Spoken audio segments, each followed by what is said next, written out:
Assalamualaikum warahmatullahi wabarakatuh. Waalaikumsalam warahmatullahi wabarakatuh. Alhamdulillah. Alhamdulillahilladzi bil ghina'i maskur wa bil 'izzati wal jalali maskur ala syarri wa dharra'i mashkur. Asyhadu an la ilaha illallah wahdahu la syarika lah wa asyhadu anna Muhammadan 'abduhu wa rasuluh. Allahumma shalli wa sallim wa syarif wa karim wa azim ala sayyidina Muhammadin sholatan takunu lana li kulli usrin yusra wa li kulli hammin faraja wa li kulli da'in dawa wa li kulli saqamin shifaa wa ala alihi wa sahbihi wa barik wa sallim amma ba'd. Allahumma aghnina bil ilmi wa sayyidna bil hilmi wa akrimna bit taqwa wa jamilna bil afiyah, amin amin ya rabbal alamin. Para ustazah, pengurus majlis ta'lim musholah Baitul Muttaqin beserta dengan para jamaah yang dimuliakan Allah Subhanahu wa taala. Alhamdulillah wa syukurillah, siang hari ini berkat izin Allah, Allah masih menuntun kita, memudahkan langkah kita untuk menghadiri majlis ilmu. Mudah-mudahan duduk dan langkahnya kita siang hari ini menjadikan keberkahan, bertambah baik hidup kita, bertambah baik ibadah kita, bertambah bagus amalia kita, senantiasa menuntun dalam jalan Allah Subhanahu wa taala. Amin ya rabbal alamin. Sehat ibu,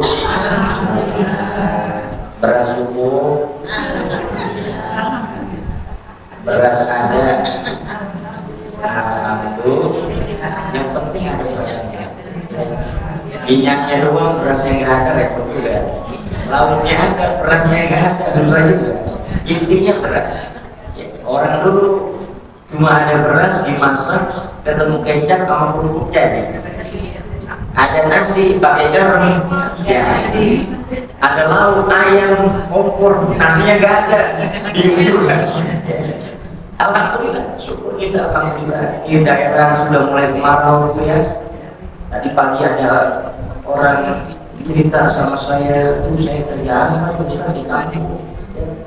Sementara sawah saya ini kering, tidak ada pengairannya langsung, hanya mengandalkan turun hujan.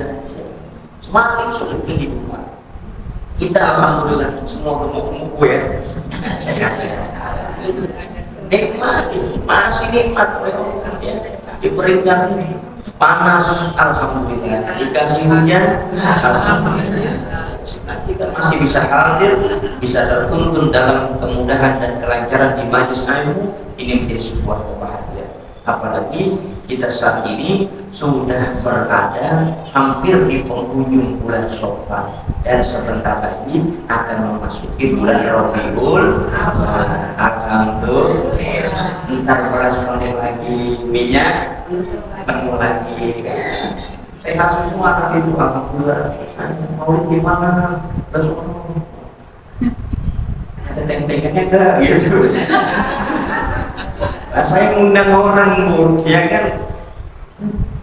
Baunya dia ada teng-tengan enggak? Ada teng-tengan. Ya, ada, insya Allah ada. Ya, bapak teng-tengannya bisa teng-teng apa? Ya. Bisa teng-teng makan. Ya, gitu. Jangan dibuat susah. Insya Allah menjadi sebuah kebahagiaan dalam membangun hidup dan kehidupan kita kepada Allah Subhanahu wa taala. Ibu yang berbahagia, pada kesempatan siang hari ini saya akan menyampaikan arba'un min sa'adatil mar'i. 4 dari kebahagiaan seseorang. Yang penting bahagia dong. Bahagia. Senang, ada gembira, tenang, ada damai, alhamdulillah. Udah punya duit 100 juta, urusan nggak ada. Senang gue ya. Bisa baca Quran, bisa zikir, bisa sholat dengan khusyuk. Kalau malah anak-anak nggak ada yang rewel, cucu-cucu nggak ada yang rewel. Nah, alhamdulillah kita bahagia. bahagia, tenang, semua terpenuhi. Ini menjadi sebuah kegembiraan. Kata baginda Nabi, 4 daripada kebahagiaan seseorang. Apa yang pertama? Antakuna zaujatuhu sholihah, memiliki istri yang soleh. Adunya mata, khairul masad barakatuh soleh. Dunia ini kesenangan, dan sebaik-baik kesenangan itu adalah wanita soleh. Ibu-ibu termasuk adalah almarhum soleh. Wanita-wanita yang soleh, perempuan yang soleh menjadi keberkahan buat suami, menjadi kegembiraan buat suami.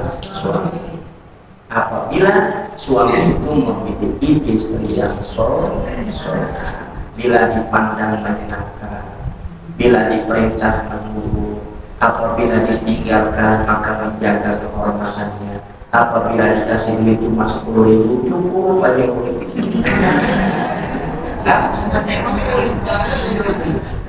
dapat apa katanya gitu. Belum apa segala macam. Menjadi kegembiraan bukan hanya istri yang solehah, tetapi juga suaminya soleh. Kata istri bilang, bagaimana saya mau jadi solehah, Bang? Abang kagak sholat, abang kagak ngaji, abang kagak ke masjid, abang kagak ibadah. Contohin yang bagus dong, kan gitu. Lalu kau apa lu ngajarin gua kan? Ya orang lagi suami begitu, Bu. Nggak mau dikritik, ya, nggak mau disalahi, begitu. Nah, itu pernah.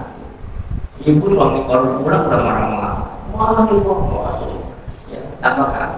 Tahu di jalanan beli marahin, di tempat kerjaan dimarahin, baru buka pintu dimarahin, stres, malah nggak tenang kehidupannya. Maka inilah dituntut kehidupan orang berumah tangga itu adalah harapannya sakinah mawaddah warahmah, tenang, kasih sayang, penuh kecintaan, penuh kedamaian, penuh keharmonisan, ya. Saling mengisi satu dengan yang lain, saling tidak memberatkan satu yang lain, berat sama dipikul, ringan sama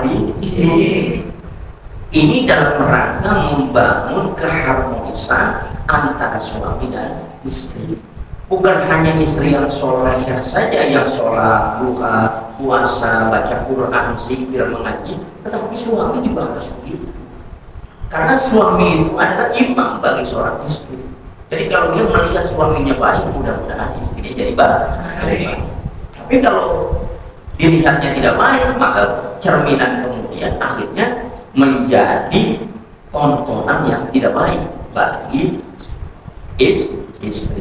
Maka a'zamun nisa barakatan aisaruhunna ma'unatan. Jadi yang lebih besar keberkahan buat suami terhadap wanita itu adalah seorang wanita yang ringan nafkahnya, pembelanjaannya nggak berat-berat, ya nggak nyusahin. Dikasih 1 juta, alhamdulillah Bang, makasih. Dikasih 500.000, iya. Dikasih 100.000, dikasih. Ya alhamdulillah nggak nyusahin. Ketemu makan apa aja jadi, ya. Ketemu singkong, iya. Ketemu daun singkong boleh, ketemu anak, dia ringan nafkahnya, nggak susah-susah, nggak memberatkan. Ya. Kalau ada yang pun ada, kalau memang belum ada yang nggak apa-apa. Insya Allah kita yakin kehidupan kita berdua nanti akan menjadi hidup yang baik. Kita jalanan bersama-sama. Ini kan sebuah tuntunan yang baik, apalagi kalau kita bisa mengikuti tuntunan dari apa yang telah dituntunkan oleh istri baginda Muhammad SAW pada jadwal wa Aisyah. Bagaimana? Contoh misalnya sosok Ummul Mukminin, ya. Wanita solehah Khadijah terfirman. Khadijah, ya. Kenapa Khadijah ini selalu dikenang, selalu diingat, selalu dicintai oleh Rasulullah? Pada suatu ketika kejadian lagi makan berdua Rasul dengan Aisyah. Rasul bilang, Umayro, Aisyah, siapin piringnya 3. Aisyah bertanya, ya Rasul, bukankah kita makan berdua? Kenapa piringnya mesti bertiga? Yang satu buat Khadijah. Apakah saya kurang cantik? Apakah kau tidak cinta kepada aku sehingga kau masih mengingat Khadijah? Kayak gitu. Ya, cemburu Aisyah. Kata baginda Nabi, saya tidak akan pernah bisa melupakan Khadijah. Kenapa engkau masih tidak bisa melupakan Khadijah? Padahal saya lebih cantik daripada Khadijah. Pertama, Khadijah ini adalah orang yang mengimani aku. Ketika orang-orang tidak mengimani tentang kerasulan, maka Khadijah inilah orang yang meyakini tentang keimanan yang dibawa oleh Nabi Muhammad SAW. Yakin, percaya. Jadi seorang istri harus memberikan support, ya, memberikan keyakinan kepada suaminya kalau memang ini kategorinya adalah istri soleh. Yang kedua, Khadijah ini ketika aku merasa takut turunnya wahyu, maka Khadijah mengatakan jangan khawatir, jangan khawatir. Jadi ya, memberikan ketenangan. Berapa banyak istri sekarang ketika suami dirundung masalah kejadian tanggung jawab sendiri, lu bang, jangan ngajak-ngajak gua mau tahu gitu. Ya kan?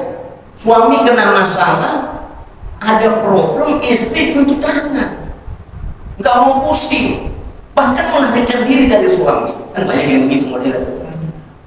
Padahal perlu pendamping, suami ini perlu pendamping istri yang solihah, yang mendampingi untuk menyelesaikan satu persoalan supaya bisa keluar dari masalah. Yang penting jangan ngomel istri, jangan ngomel. Tenang bang, selagi masih ada saya, istri abang, insya Allah saya akan hadapi. Mana orang yang mendatangi berapa gitu. Kalau mama yang ngadepin kan takut orang. Takut, laki udah mengkeret aja mau samperin ini. Bentar bang, jangan takut abang, pokoknya saya yang nyamperin. Jam berapa dia mau datang? Solusi selesai. Kenapa istri tidak meninggalkan suami? Rasul begitu, diberikan ketenangan, diberikan keyakinan, ya, diberikan kenyamanan oleh Khadijah. Nah, istri-istri yang solehah ini mesti begitu, berikan kenyamanan, berikan ketenangan, berikan kebahagiaan. Maaf, bagaimana? Waktunya tinggal 2 hari lagi, belum ketemu, jangan khawatir. Saya masih punya simpanan. Emang mama masih punya simpanan? Ada gelang sama kaki di rumah. Ngapa lu ngomong gitu? Ada, jangan khawatir. Ketika suami dapat jalan buntu tidak menemukan jalan, istri memberikan solusi. Pakai dulu bang, pakai. Ntar kalau abang udah ada duitnya, balikin lagi begitu. Kita gandenkan dulu pegadaian. Kan gitu. Ini jalan solusi. Alhamdulillah, tenang, bahagia. Ya, terima kasih. Temu jalannya. Ketika suami perlu modal, lagi-lagi ngomong sama istri, "Ma, ada modal nggak? Saya perlu modal, kita perlu penambahan." Cari sendiri lu. Ya Allah, lagi pusing buat nambahin modal, dimarahin lagi begini ya. Ada bang, mau pakai berapa? Itu begitu. Ya. Maka Khadijah ini dikenal, dicintai. Seluruh harta kekayaan yang dimiliki oleh Khadijah diberikan untuk perjuangan dakwah Rasulullah SAW. Ya Allah, dari mana tuh itu? Pakai bang. Duit abang, duit suami, duit istri, duit istri, duit sendiri. Kalau bingung gantiin lagi, ya baru cuma sehari bu, ditanyain mau mana, kemarin pinjam belum digantiin bu. Ya. Nah, karena kalau berdoa bersama-sama, saling membangun kecintaan di dalam membangun rumah tangga, penuh dengan kasih sayang, saling tafahum, saling memahami satu dengan yang lain, ya. Apa yang dimauin, apa yang diinginkan, bagaimana jalan hidup yang terbaik, saling paham. Mau ke barat apa mau ke timur, adanya timbul musyawarah, ya saling sudah memahami. Istri solehah memahami keinginan suami yang soleh juga tahu tentang keinginan istri, dimusyawarahkan bersama-sama, maka timbulnya adalah tanggung, saling tolong-menolong. Tolongin, bantuin bagaimana bisa berhasil bersama-sama. Agar apa? Agar mereka hidupnya bahagia. Penonton kan banyak komentator, benar nggak? banyak ngomenin mulu, si bulan tuh begitu tuh, si itu begitu tuh, si ini begini nih, ya. Banyak orang cuma komentator mengkomenkan tentang apa yang dilakukan oleh seseorang di dalam membangun rumah tangga, tapi yang menjalankan itu adalah istri yang solehah bersama dengan suami yang soleh, berdua membangun rumah tangga sehingga menimbulkan tarahum, saling sayang menyayangi.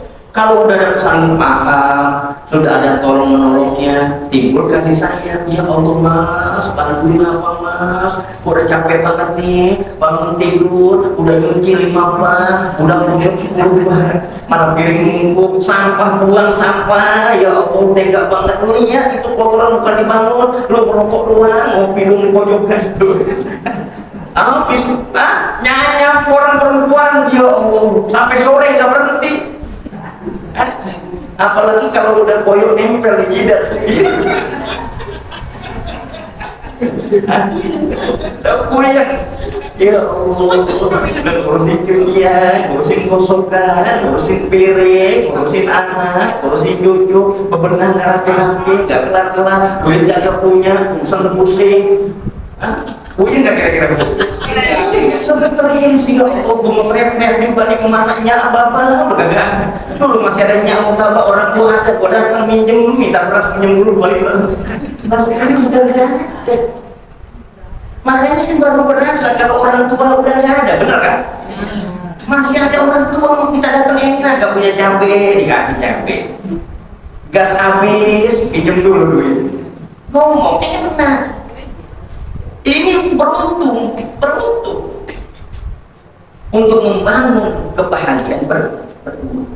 Maka di dalam Al-Quran surah Ali Imran ayat 159 Allah menegaskan fabima rahmatin minallahi lintar walau kunta fadlan ghalidhal qalbi lanfaddu min hawlik fa'fu anhum wastaghfir lahum wasyawirhum fil amr wa idza 'azamta fatawakkal 'ala Allah inna Allaha yuhibbul mutawakkilin.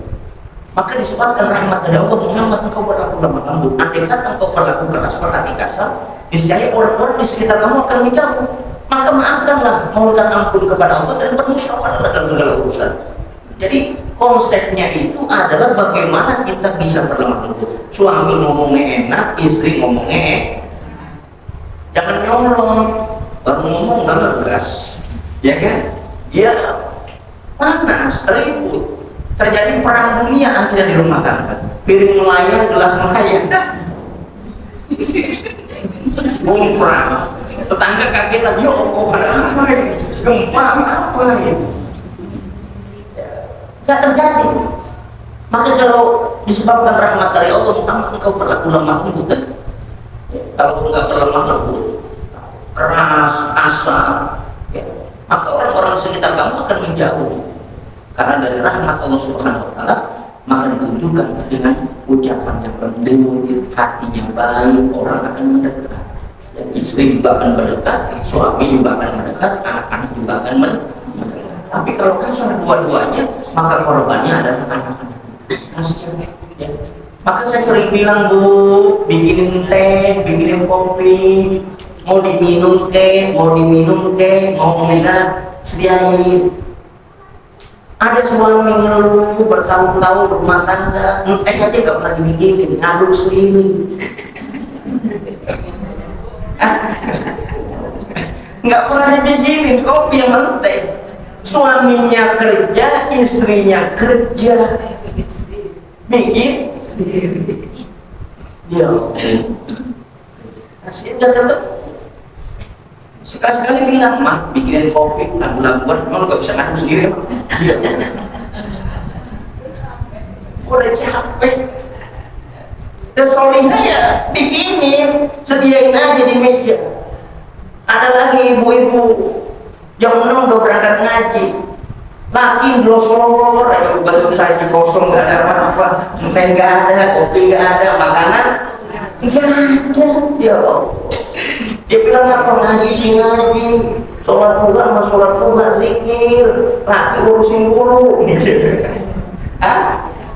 Urusin, ya lapar. Emang kita mengaji ya, yang penting tuh perut kenyang tuh laki, bukan kita berangkat dah. Ya kan, umpama kita berangkat pagi-pagi, kita mau kemana-kemana, kita udah siapin kopi, teh, nasi udah ada, lauk udah ada. Umpama kita nggak bisa masak, kita jarang masak, kita beli taruh di meja. Kita berangkat ke pamit, saya berangkat ke makanan udah sedia. Dia mau ngomong gimana? Udah ada. Yang terjadi adalah karena istrinya tidak bisa memahami apa yang menjadi kemauan suami. Ribut berantakan. Makanya maaf. Ini menjadi dosa yang besar apabila seorang istri tidak bisa memberikan sesuatu yang terbaik. Doa, saling mendoakan, ya.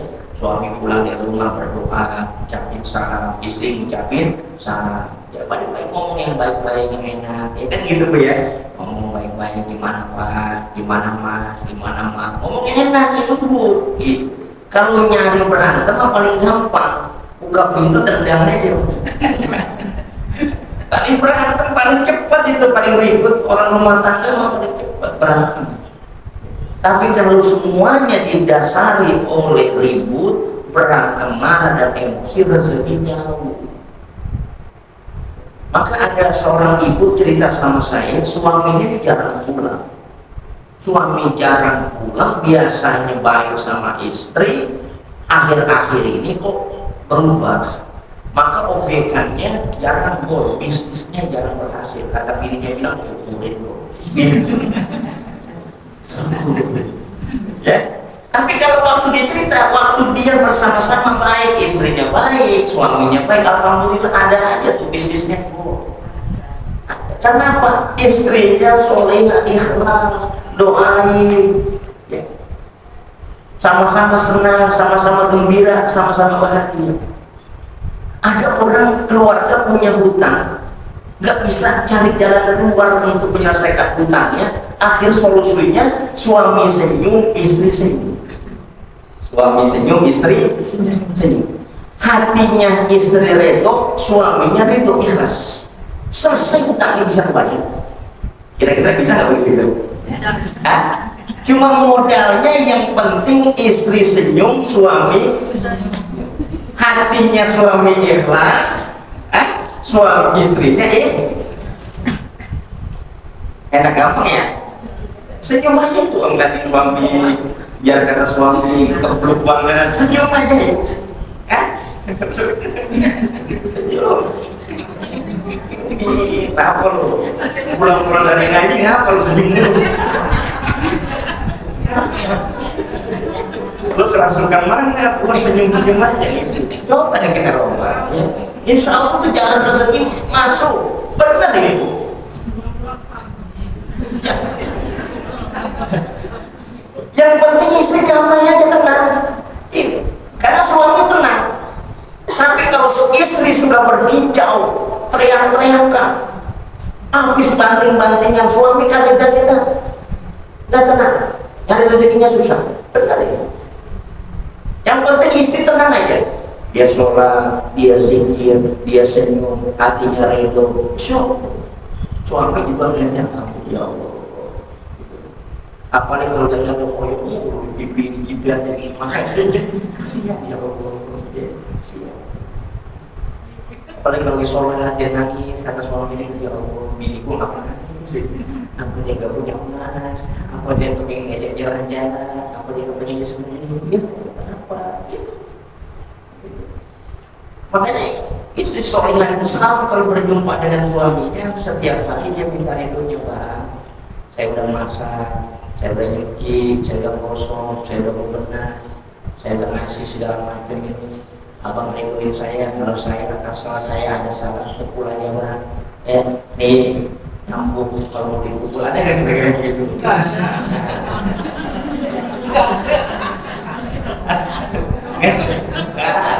Karena kan bininya lagi sekarang. Ya. Jadi memang harus begitu dalam hidup. Kenapa kemudian menjadi susah? Ya. Karena memang tidak ketemu jalan masing-masing sendiri. Suami di mana, istri di mana.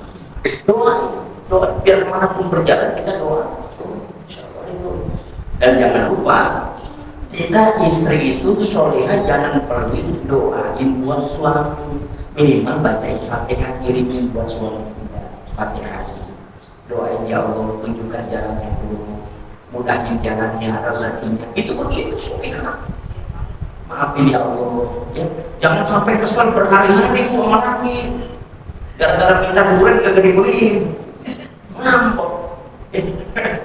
Aku maafin yang belum bang, insya Allah ya, begitu, insya Allah rezekinya masuk, gembira bahagia, senang aja berdua bersama-sama, insya Allah jalan terbukanya rezeki akan diberikan oleh Allah Subhanahu wa Ta'ala. Ibu-ibu yang berbahagia, ini kunci kebahagiaan.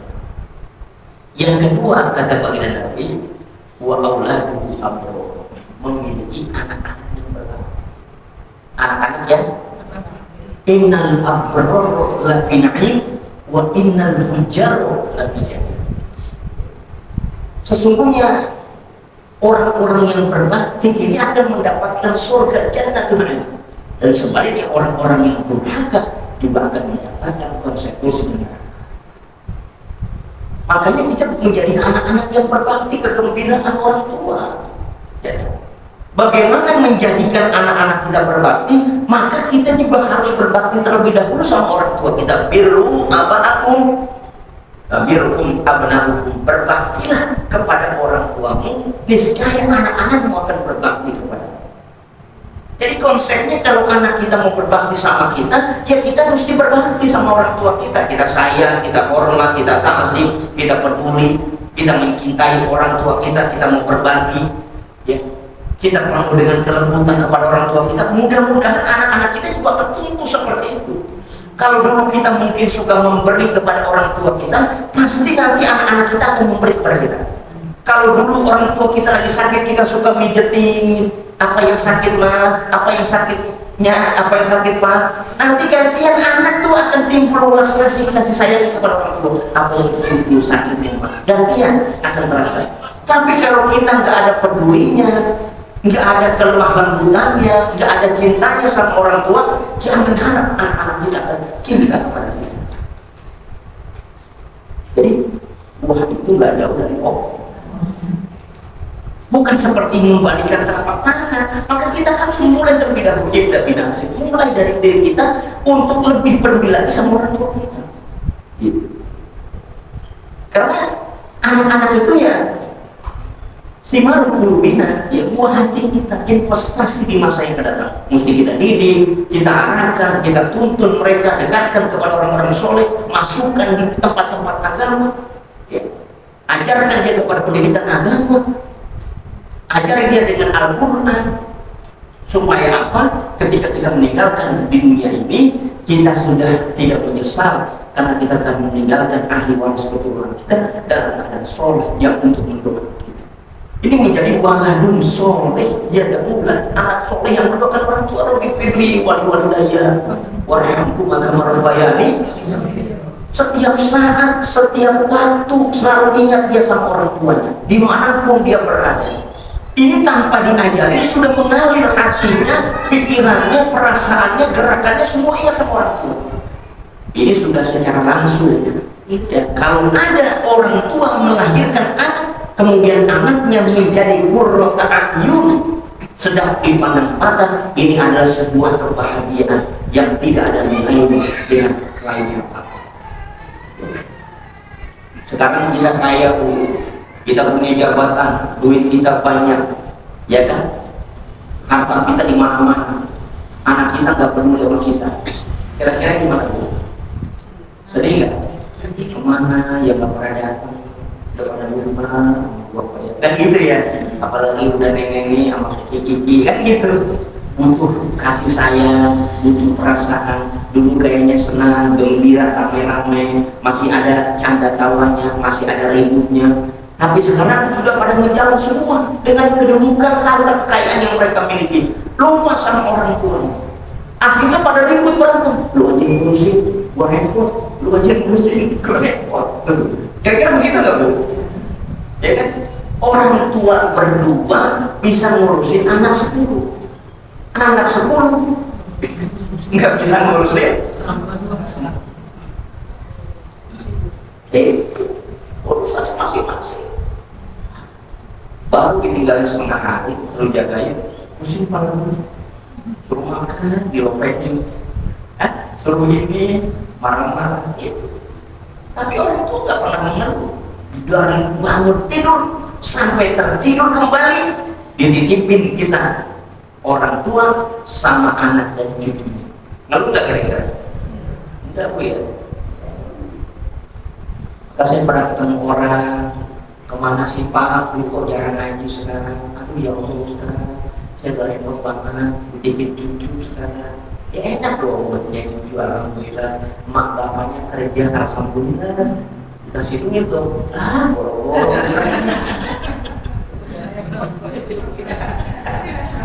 Jajannya aku sehari 50.000 kata ya Allah. Timbang baru pertama jajan pertama doang, kata suaminya bilang manis banget ya Allah, ini buat apa gaji pertama? Kesombongan nih udah 6 tahun lupa ya Allah. Tapi orang tua nggak pernah mengeluh. Karena apa? Harapan orang tua mudah-mudahan ini anak menjadi soleh dan soleh. Makanya membangun anak-anak yang berbakti ini perlu memang terus diajarkan, dituntun dan diperkenalkan. Maka ketika kita bersedekah, kamu yang kasih ya, itu pembelajaran supaya apa? Dia bisa berjiwa sosial. Ketika ada makanan dikasih ke sana yang anterin. Ketika ada yang lebih tua, ayo cium tangan, ayo hormat. Ketika lebaran, ayo ajak silaturahim, perkenalkan dengan keluarga, no saudara kamu, no nenek kamu, no buyut kamu, no mbah kangkung, gak kakung,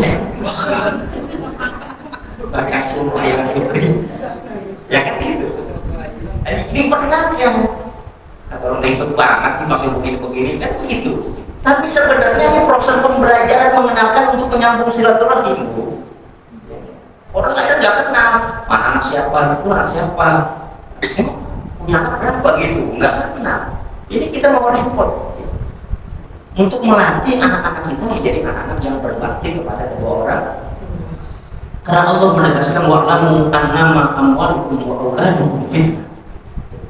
Dan ketahuilah sesungguhnya harta-harta kamu dan anak-anak kamu menjadi sebuah ujian, fitnah. Ya kan? Ada orang tua yang susah gara-gara anaknya, Bu. Benar nggak?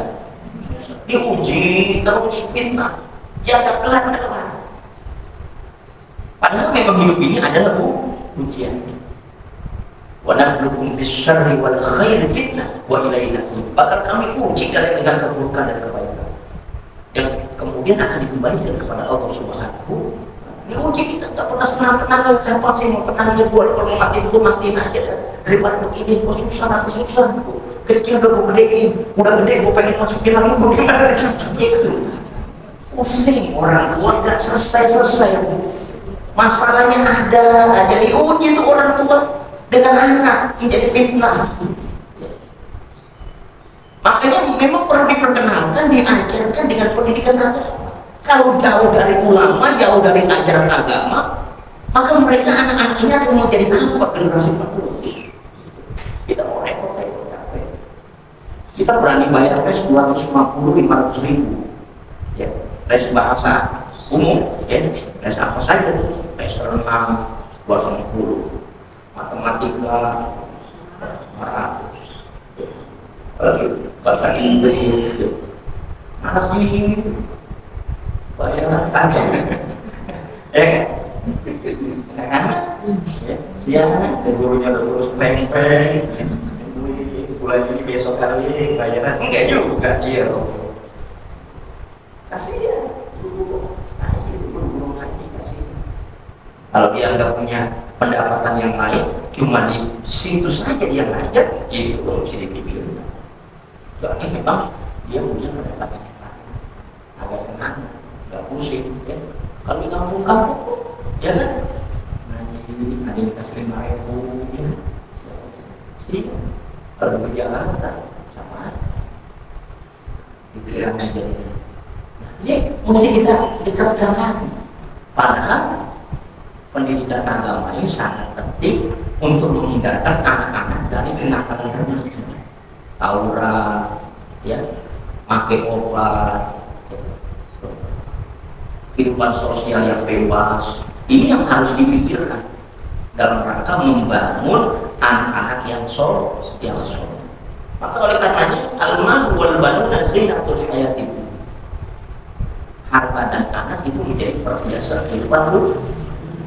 Jadi ada anak yang menjadi fitnah, ada anak itu yang memang menjadi hiasan dinding saja. Anakku sekarang udah lulus sarjana, hebat sekarang, bangga kita sebagai orang tua, biayanya mahal, membiayain buat anak, tapi baktinya nggak ada. Karena cuma hanya sekedar pajangan saja, dipajang di pokoknya, dipajang di dinding. Anak yang pakai toga kebesaran jadi sarjana, tapi dia tidak bisa berbakti kepada orang tua, nggak ada hormatnya, nyusahin terus orang tuanya, nyakitin terus orang tuanya. Ada yang udah begitu? Orang tuanya harus dada terus, akhirnya dikit-dikit masuk rumah sakit, dikit-dikit masuk rumah sakit. Kalau dengar suara anaknya kaget, mama stres. Karena ini hanya menjadi hiasan dinding kebanggaan saya. Maka ceritanya Pak B.J. Habibie, anak-anaknya sukses, beliau dalam mengutarakan isi hati. Anak-anaknya sudah jauh punya jabatan, punya kedudukan, rumah besar, hanya dijamin. Ceritanya begitu, sepi hampa. Yang tadinya suara ramai, anak-anak sudah semuanya sibuk dengan kehidupan masing-masing. Nah kita juga begitu. Kalau anak-anak kita kemudian nggak peduli sama kita kemudian juga hampa. Ya, masing-masing udah jauh. Pas nanti meninggal dunia kita udah nggak ada yang bacain Quran, nggak ada yang nengokin kubur kita. Sedih nggak kira-kira? Nangis kita diperlihatkan oleh mau lihat anak-anak kamu pada nari, pada joget, pada ribut dengan harta kamu. Sementara kamu dalam keadaan kesulitan. Karena apa? Kita nggak pernah mengajarkan anak-anak kita kepada ajaran. Maka oleh karena itu memang mesti kita dekatkan anak-anak kita kepada pendidikan agama. Kita perkenalkan mereka dengan para ulama agar menuntun jalan menjadi jalan yang baik supaya mendorong terus kepada orang tua. Jadi celaka kalau orang tua meninggalkan harta warisan sementara dia menghadap kepada Allah dalam hal keburukan, apalagi tidak mendidik anak-anaknya menjadi anak soleh. Makanya di dalam Al-Quran juga dikatakan ya ayyuhalladzina amanu la tulhikum amwalukum wala auladukum an dzikrillah wa may yaf'al dzalika fa ulaika humul khasirun. Jangan sampai harta-hartamu dan anak-anakmu melalaikan dari mengingat Allah. Jangan sampai. Kita punya anak-anak kita lupa kepada Allah. Harta kita kemudian menjauhkan kita kepada Allah. Nah kita termasuk ada orang-orang yang bagaimana kita punya anak, kita tuntun mereka agar lebih dekat lagi kepada Allah. Maka ketika kita mau meninggal dunia, pesan wasiatnya adalah mata bulu nabi bakti. Jangan mata bulu nabi bakti. Apa yang kau sembah nak kalau ayah dan ibumu tidak ada nanti? Apakah engkau masih ibadah? Apakah engkau nanti masih sholat? Apakah engkau nanti masih membaca Quran? Apakah engkau masih la ilaha illallah Muhammad Rasulullah? Jangan sampai ayah ibumu sudah meninggalkan dunia ini, berpisah dengan engkau, dengan kalian semuanya, engkau berubah keimanannya, kau gadaikan keislamannya, kau jual keimananmu. Na'udzubillah. Jangan sampai kita menangis karena kita melihat dan menonton keturunan kita, mereka keluar dari jalur agama. Maka agama mengajarkan kita wala tambutuna ila wa antum muslim. Jangan kalian mati kecuali dalam keadaan muslim, dalam keadaan bahaya sekarang. Berapa banyak orang kemudian menjual agamanya dengan kehidupan dunia yang sangat murah. Gak kuat, miskin, susah, sulit. Dengan saya senang, gembira, bahagia daripada tertekan seperti na'udzubillah. Mesti kita tanamkan sejak dini kalau kita pengen anak-anak kita menjadi anak yang soleh dan soleh. Doa kita Rabbana hablana min azwajina wa dzurriyyatina qurrata a'yun waj'alna lil muttaqin. Rabbana habli minas sholihin. Ya Allah, anugerahkanlah kepadaku daripada keturunanku yang soleh yang ahli ilmu, ahli Quran, ya ahli sholat, ya, mau berzikir mendekatkan kepada Allah. Jadi kita berharap ahli ibadah anak-anak kita dan sedang dimana-mana. Qurrata ayun, enak sedap. Nah, sholat baik mama. Nah, ngaji dia. Nah, berangkat sekolah baik. Nah, ngaji buruk. Wah, buruk lagi ya. Suruh ngaji, makanya orang tua sekarang pada bingung, anaknya badar-badar banget. Suruh ngaji kagak mau, berangkat pakai peci, pakai sarung, kagak nyampe di pengajian. Ya Allah, pengawasan itu ketat di mana? Kemana? Orang dulu kan galak, ngaji. Waktu kita laku kita orang tua, ya kan? Ayo saya, saya juga, saya. Ibu saya ngajar ngaji. Tapi kita juga begitu, jangan cengengesan. Ayo ngaji lah. Ibunya lagi selfie. Jangan main HP. Lah mama main HP katanya. Nah, matiin HP. Mama hanya masih di kasur, lagi muter-muter. Iya tau nih.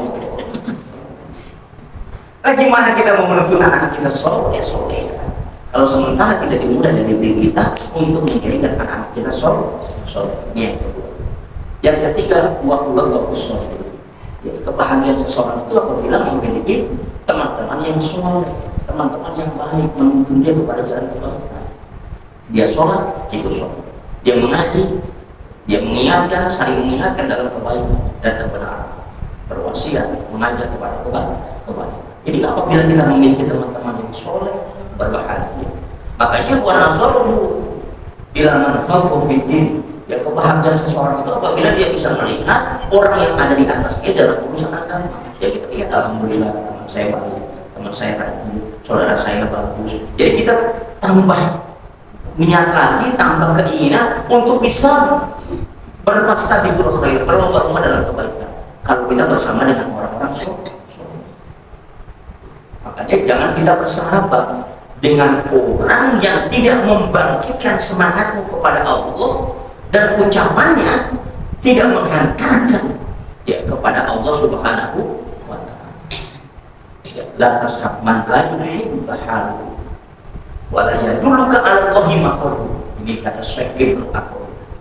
Sampai kita bersahabat dengan seseorang yang memang dia tidak membangkitkan semangatnya kepada Allah, yang ucapannya tidak bisa menghantarkan kita kepada Allah, merubah ucapan kita.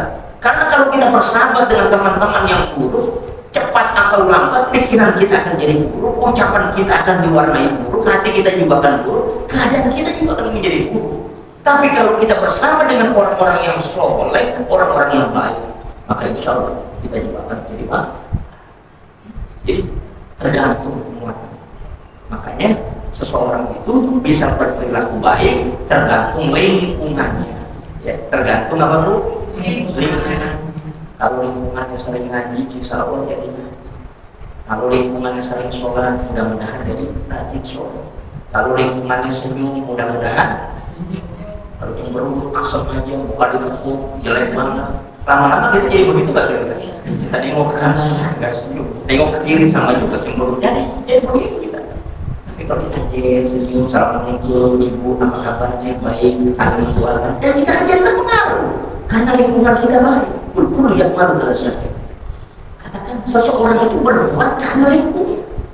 Jadi memang kita harus duduk di lingkungan yang soleh, yang baik. Mudah-mudahan kita terwarna, tercorak jadi baik. Tapi kalau lingkungan kita buruk, cepat atau lambat kita juga buruk. Dan yang terakhir, wa yakuna rizquhu fi baladihi, dan memiliki rezekinya di negerinya sendiri, gak jauh-jauh. Ya, ibu keluar rumah udah dekat nyari rezekinya. Ibu keluar rumah udah gak jauh, mungkin di pasar rezekinya. Ibu mau kemana-mana gampang. Ya, alhamdulillah nyari rezekinya gak jauh-jauh, ya di negerinya sendiri. Malah ada kejadian Bu, ibu di media sosial, istrinya jadi tenaga kerja 8 tahun. Tenaga kerja 8, suaminya di rumah.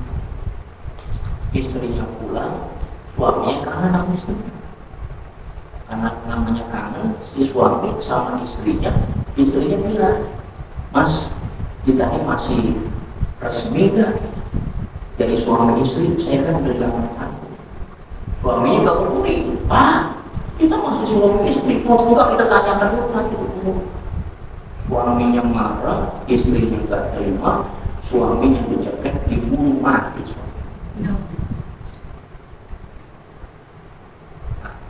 Ya istrinya ada kerjaan.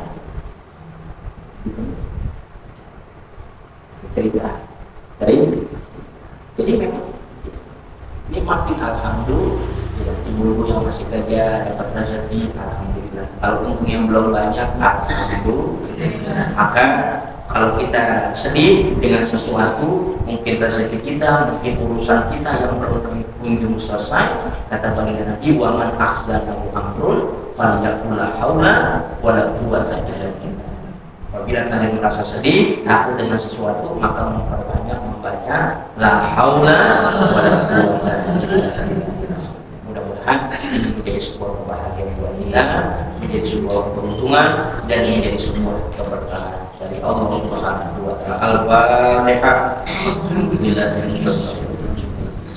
Alhamdulillahirabbil alamin. Iyyaka na'budu wa iyyaka nasta'in. Terima kasih. Mohon maaf. Wassalamualaikum warahmatullahi wabarakatuh.